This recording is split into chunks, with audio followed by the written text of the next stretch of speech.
Good evening, mentorship traders. We are on the 12th of June 2020, 9 o'clock in the evening, our usual Friday's evening session. I welcome all our new community members. In these sessions, we generally first talk about the index sectors and few stocks, and then we move on to your doubts and questions. So right now, we have the Nifty daily chart in front of us open, and it was quite a week actually that we had so far. Now, if you recall our last Friday's session, which was on this bar on the 5th of June, we were looking at a hook short and a possibility of the market consolidating or correcting. This was the evening of 5th of June when we discussed that Nifty seems to be in a state where it has overhead resistances. It can slow down a little bit. And it did slow down for the next, I think, Tuesday, Wednesdays, and Thursdays. Most of the selling came on Tuesday and Thursday. Monday, it did manage to dip down from the day's high. But most of the drama happened today when post a 300 points gap down, it actually closed towards the highest point of the day, which the candlestick parlance generally calls like a beautiful marubozu, essentially a sign, a symbol of strong buying. Essentially, what I see on the charts is a game of two gaps. A resistance coming in from a upside gap and support today coming in from a rising gap, lower gap. So what's in store for the next week? I'm quite sure that this kind of volatility is likely to stay for the first half of next week because the index has done a lot of distance covering within a very short span of time. Let's talk about the levels first. If I show you the, there you go. If I show you the Nifty 75-minute chart, I'm working on the cash market over here. Then what we can clearly see is this rising channel within which the index is trading. This is the channel that I've drawn, this one. This is going to be your immediate channel for the week ahead. A breakdown of this channel would mean that all the recovery strength buying that we saw today fizzles out, and that's essentially below the 9800 mark, a close below the 9800 mark. On the upside, for Monday's session, psychological 10,000 is again going to play a role with 10,100 as the immediate resistance. And if we have a further beautiful continuation of the move, then of course the erstwhile highs and further ahead close to the 10,500. This is a pretty good, neat channel.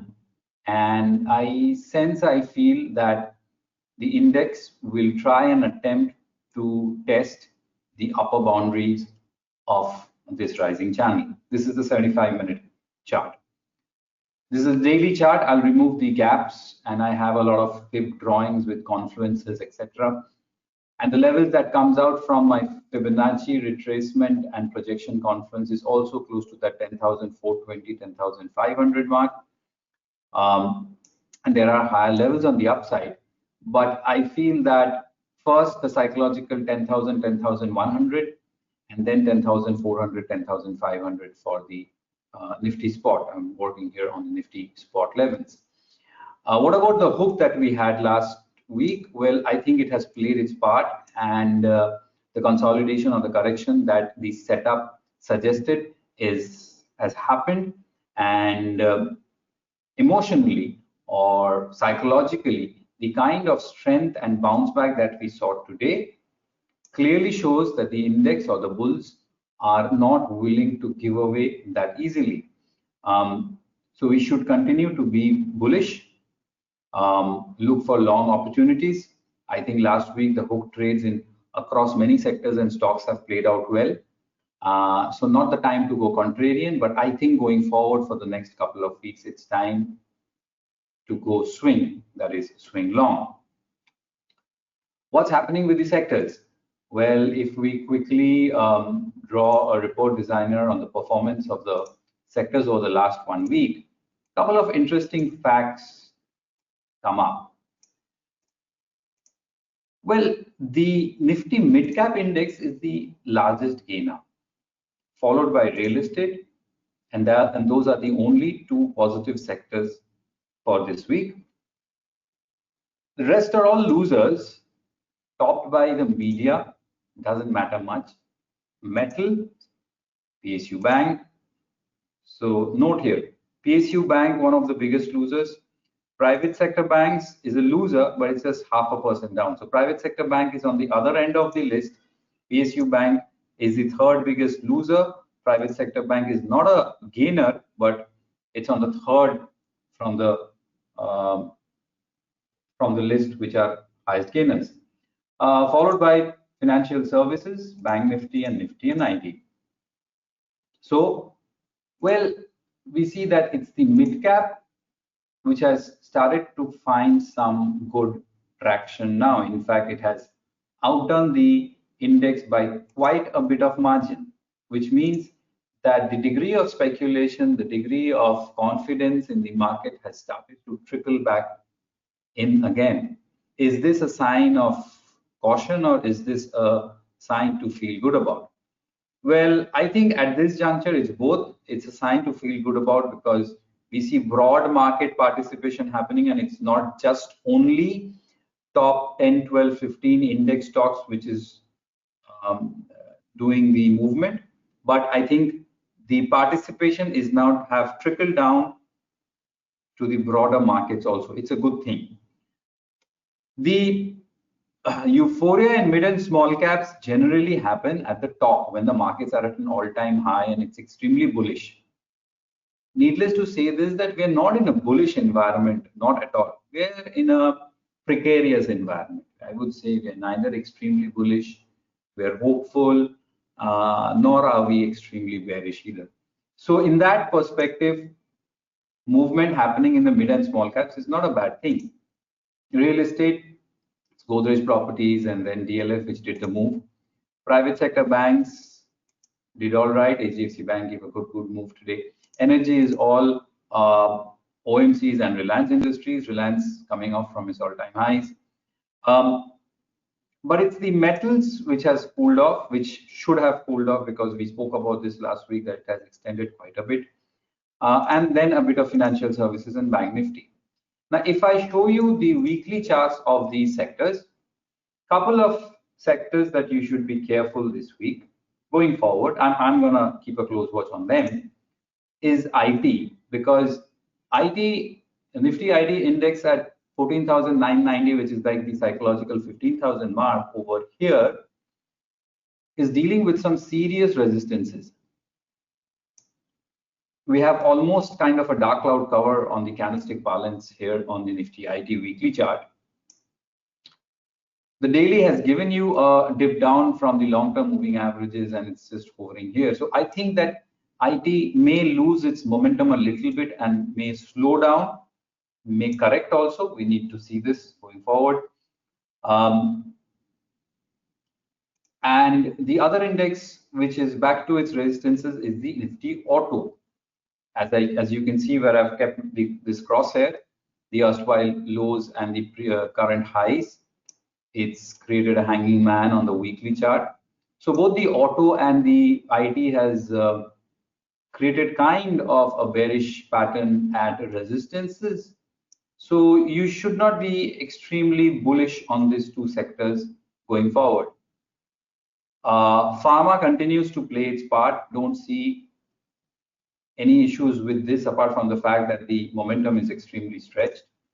FMCG is a sector which on the daily chart has not given the kind of bounce back that we would have loved to, but it's definitely dealing with 30,000 as a very crucial resistance. A breakout of this and FMCG can go to a new paradigm altogether. So this level is extremely important. Well, if you notice clearly, this level of 30,000 on the FMCG corroborates very similar to the levels of IT right here that we are talking about.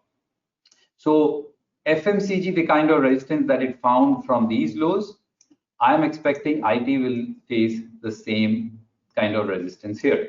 So FMCG is a breakout candidate. We should keep a close watch on Hindustan Unilever. That stock is consolidating. If I quickly can show you the daily chart of it, this guy is on the verge of giving us a breakout about 2140. Weekly is consolidating. So this stock will play a role. Going back to the sectors on the weekly time frame, I think what I discussed last week, that the financial services and the banks are reactive, both sides up and down, will continue. Close eye on the HDFC and HDFC Bank duo. Let's quickly take a look at that. HDFC, big bounce back today, and it had seen clear resistances at 1820 for almost 3 to 4 trading sessions. That's where my cursor is. So a move above 1820 for HDFC can be a big breakout, which can lead to a further movement. HDFC Bank, here you go. HDFC Bank has reacted from the moving averages. It has corrected close to the long-term moving averages, and it needs to deal with resistances close to 1100. Upsides for HDFC is far greater than that of HDFC Bank. I think HDFC Bank will try again to go above that 1000 level, but it's got some serious resistances at 1100. So financial services and banks will continue to oscillate both sides. Metals will try and bounce back, your Vedanta, your Hindalco, your Tata Steels, and they will continue to be trading bets, preferably on the upside on a dip, preferably on the upside as they come down, like they have now. Real estate is not much to talk about. IT we did discuss a bit. Energy, how can we not talk about Reliance Industries? I'll open the future chart of Reliance Industries where I have some Fibonacci projections drawn, beautifully reacting from its all-time highs, and this is 261.8 Fibonacci projection level. Wonderful bounce back from days low of 1497 up to 1588, 1590. That's a big 100-point move from the stock. High on momentum, no doubt. Extremely strong trend, no doubt. And I think that this will continue further ahead. May lose out a little bit in terms of the pace because it's dealing with some serious resistances, but it will continue to lead. Good to see oil marketing companies, HPCL, IOC, BPCLs have also led pretty well. And another pocket that I should mention, you guys should have traded IGL. It's got a beautiful aim and shoot. And IGL, MGL kind of stocks which have given a beautiful, especially MGL has given a beautiful breakout and a move going forward. So gas, refineries, oil marketing companies seems to have picked up good momentum on the upside. I think this will continue. You should have taken a look at Petronet also. So keep an eye on this pocket. Keep an eye on the metals for a bounce back candidate. IT and auto are likely to be slightly on the slower side. Pharma, I think, will continue to do what it has been doing. And the best spot is the private sector banks and financial services, essentially oscillating both the sides of the market. That's going to be the trend going forward for the next week. I feel so.